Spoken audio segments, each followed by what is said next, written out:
শতাব্দীতে নতুন আরেকটি অধ্যায় 2024। আমরা এখানে 24-এর অভ্যুত্থানে ফ্যাসিস্ট বিরোধী যে লড়াই করেছি, খুনি হাসিনার বিরুদ্ধে আমরা যারা ঐক্যবদ্ধভাবে লড়াই করেছি, বাংলাদেশের ফ্যাসিস্ট বিরোধী সকল রাজনৈতিক দলের মতের, ধর্মের, বর্ণের, বয়সের যে মানুষ আমরা আজকে এখানে ঐক্যবদ্ধ হয়েছি। আমরা প্রথমে কৃতজ্ঞতা জানাতে চাই বাংলাদেশের ফ্যাসিস্ট বিরোধী লড়াইয়ে যত রাজনৈতিক দল ছিল যারা আজকে এখানে উপস্থিত হয়েছেন, আপনাদের প্রতি আমাদের অন্তরের অন্তঃস্থল থেকে কৃতজ্ঞতা। আমরা শুধু আপনাদেরকে একটা কথাই বলি, একটা অনুরোধ করি, আমরা বিশ্বাস করি যদি ওই 5 আগস্টে খুনি হাসিনা জান নিয়ে পালিয়ে যাওয়ার পরে আমরা এই বাংলাদেশ নিয়ে যে স্বপ্নগুলো দেখেছিলাম সেগুলো আমরা বাস্তবায়ন করতে চাই, তাহলে আমাদের এই রাজনৈতিক দলগুলোকে ঐক্যবদ্ধভাবে কাজ করতে হবে।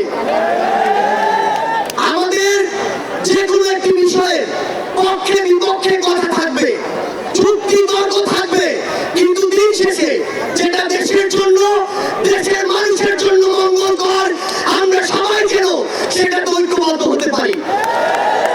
আমরা বিশ্বাস করি আমাদের এই রাজনৈতিক দলগুলোর মধ্যে যদি এই মিউচুয়াল রেসপেক্টটা থাকে, আগামীর বাংলাদেশ হবে অপ্রতিরোধ বাংলাদেশ। আমরা আপনাদেরকে অনুরোধ করি বাংলাদেশের সরকারি যত কর্মকর্তা কর্মচারী আছে তারা যেন আর তাদের দায়িত্ব পালন বাদ দিয়ে গোসামদির রাজনীতিতে লিপ্ত না হয়।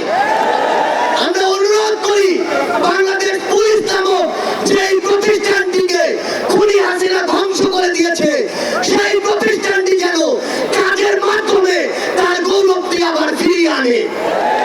আমরা আপনাদেরকে অনুরোধ করি সরকারি সকল অফিস আদালত যত কিছু রয়েছে, সে পুলিশ হোক, বিচারক হোক, আমলা হোক, দয়া করে জনগণ থেকে হাত পেতে ওই ঘুষের টাকা নিবেন না। দয়া করে জনগণের জন্য, জনগণের সাথে সামান্য স্বার্থের জন্য এই অন্যায়গুলো করবেন না। আমরা আপনাদের সামনে অনুরোধ করতে চাই এই রাষ্ট্রীয় প্রতিষ্ঠানগুলোকে খুনি হাসিনা নিজ হাতে ধ্বংস করে দিয়ে গিয়েছে। সকল রাজনৈতিক দলকে ঐক্যবদ্ধভাবে এই প্রতিষ্ঠানগুলো সংস্কার করতে হবে। এই প্রতিষ্ঠানগুলোতে যেন সেই মানুষটি বসে যেই মানুষটি দেশ এবং মানুষের জন্য ভালো, সেই মানুষটি নয় যেই মানুষটি আমার মাইম্যান। আমাদের একটি জিনিস লক্ষ্য রাখতে হবে, আমার সামনে আমার আহত যোদ্ধারা, আমার সামনে 16 বছর ধরে বিভিন্ন রাজনৈতিক দলের কিংবা নির্দলীয় যারা ফাইট করেছেন তারা বসে আছেন, আমার সামনে আমার শহীদ পরিবার রয়েছে। এই প্রত্যেকটি খুন, বিচার বহির্ভূত হত্যা, এগুলোর বিচার যেন আমরা ঐক্যবদ্ধভাবে করি। এই খুনি হাসিনার বিচার যেন আমরা ঐক্যবদ্ধভাবে করি। একটা জিনিস মনে রাখতে হবে, নিজেদের সামান্য স্বার্থের জন্য যেন কোনো অপরাধী ছাড় না পেয়ে যায়। কোনো অপরাধীর জন্য সুপারিশ নিয়ে আমরা যেন থানায় না যাই। কোনো অপরাধীর জন্য সুপারিশ নিয়ে আমরা যেন কোনো বিচারকের কাছে না যাই। এই নতুন বাংলাদেশে ধ্বজভঙ্গ ওই শিক্ষা সিস্টেমগুলো, এই কারিকুলামগুলো আমাদেরকে ঠিক করতে হবে। এই বাংলাদেশকে বাংলাদেশ পন্থী হিসেবে গড়ে তুলতে হবে।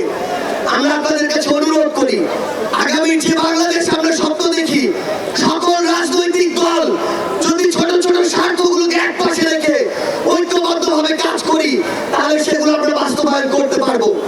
এই মঞ্চ থেকে আমরা যেন এই শপথটুকু নিয়ে যাই, এই ছোট্ট জীবন সৃষ্টিকর্তা যাদেরকে গুরুত্বপূর্ণ দায়িত্বগুলোতে রেখেছেন এগুলো তাদের কাছে আমানত স্বরূপ।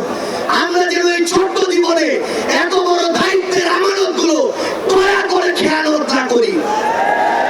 আমরা আপনাদের কাছে অনুরোধ করি আমাদের রাজনৈতিক দলগুলোর মধ্যে কেন্দ্র থেকে ওই একদম গ্রাম পর্যন্ত, রুট পর্যন্ত যেন নিজেদের ভিতরে সুস্থ একটি প্রতিযোগিতা হয়। দয়া করে যেন আমরা কাউকে প্রতিপক্ষ না মনে করি। আমরা যদি যারা বড় রাজনৈতিক দল রয়েছি ছোটদেরকে ধীরে ধীরে সামনে এগিয়ে যেতে না দেই তাহলে